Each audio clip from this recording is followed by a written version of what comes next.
Howdy gamers, Old Gamer Guy here. Welcome to another Endzone, a world apart video.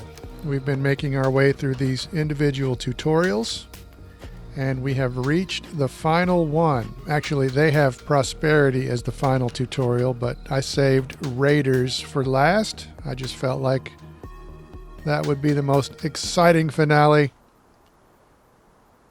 So in this video, we're going to find out how to deal with raiders because, you know, maybe we're trying to build the Shire here, basically, but there are also Mad Max type characters in this world, and we need to defend ourselves. Here's our old buddy, Arthur. He does have a voice, but I have the voiceover turned down just so I don't talk over him. But the first thing we're going to have to do, since we will be defending ourselves against the raiders, we will have firearms to use for that purpose. But we need to build an ammunition factory because we will be needing ammunition for our firearms. So we're going to get started on the ammunition factory. And then once you have it built, you actually have the choice of using lethal or non-lethal ammunition. The non-lethal ammunition will damage the morale of the raiders until they run away. And now we need to assign a couple of technicians. So there we go. We have our ammunition factory up and running. And he's talking about the lethal and non-lethal ammunition there. I assume by default it's on lethal ammunition, but I didn't bother to look at it. But you can change that type of thing by clicking on the relevant building. But never mind that. We need sulfur for ammunition to make the ammunition, so we need to repurpose this mine over here to mine for sulfur. So now that's going. And now we need to build a couple of watchtowers. The tutorial is only going to ask us to build 2 watchtowers. But I have played this tutorial several times, so I know that the eventual raider attack always comes from this direction. So we'll go ahead and put our first watchtower here, and then this second one doesn't matter so much really, but if I was really trying to build only 2 watchtowers, I would probably put it like this, just to kind of cover this general area. And it'll take a little while for these watchtowers to be built, but like I said, this is the most important one right here. So we will speed up the video. And there we go. Now we have 1 watchtower, and we need to assign 6 militia members. But we don't have that many free colonists. So I'm going to go to a couple of places and just remove some fishers here. So we've got 2 less fishers, but now our watchtower is occupied and manned. And we'll do the same thing over here. Surely there's a miner who is sick of mining, so we'll put them over here in the tower. And then whatever that was, a scrapper, I think that's what it said. Let's not get rid of our tailors. Here's a gatherer. Okay, so we've freed up a few colonists, and now we have the proper number of militia. So besides these manned watchtowers, you can also set up unmanned siren towers. They will need to be powered in some way, but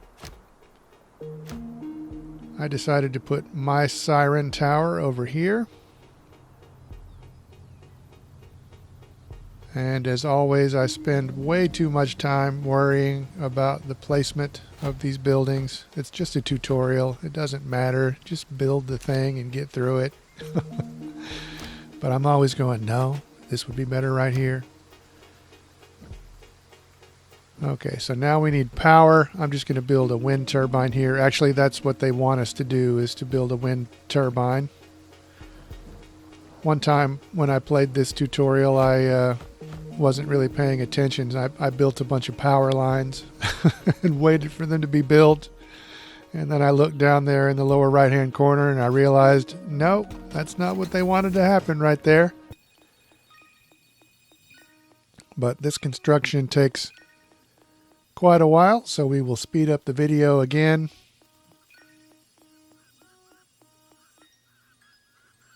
Normally I like to watch my little people get to work, but yeah, this takes a good amount of time. But there we go. Now we have a siren tower and a wind turbine to power it. And now our towers are ready for action. So he wants us to build a blockade as another type of defense. We technically only have to build one blockade, but I'm going to go ahead and put a line of them right here. And we'll speed up this process, as I am very precise about the placement. And now we will just wait for this to be constructed. We only need one of them. So as soon as that first one is done, Arthur is very pleased. He says we are sufficiently secure, but unfortunately a raider force is approaching. He says we can see it right now, but we can't actually see it until I click past this dialogue. And there we go. Now the raiders are on the map. There is the raider leader. And he's making threats. And there they are. They are approaching under cover of darkness. They don't always attack at night. I have played this tutorial and had them attack during the day, so that's not always the same. But we will go ahead and speed up the game here a little bit. I'm not speeding up the video, I'm speeding up the game itself. But there they are. We'll go ahead and put it back to normal speed, and you can see our tower is already shooting at them. And this raider force is defeated before they even reach the future site of our barricade there. There we go. We have now defeated our first raider force. So that's good news. But the leader of the raiders says that they will rise again over and over, and that's a promise. So that's ominous, but Arthur tells us that they will not often just attack without any advance warning, and most of the time they'll actually demand a tribute beforehand.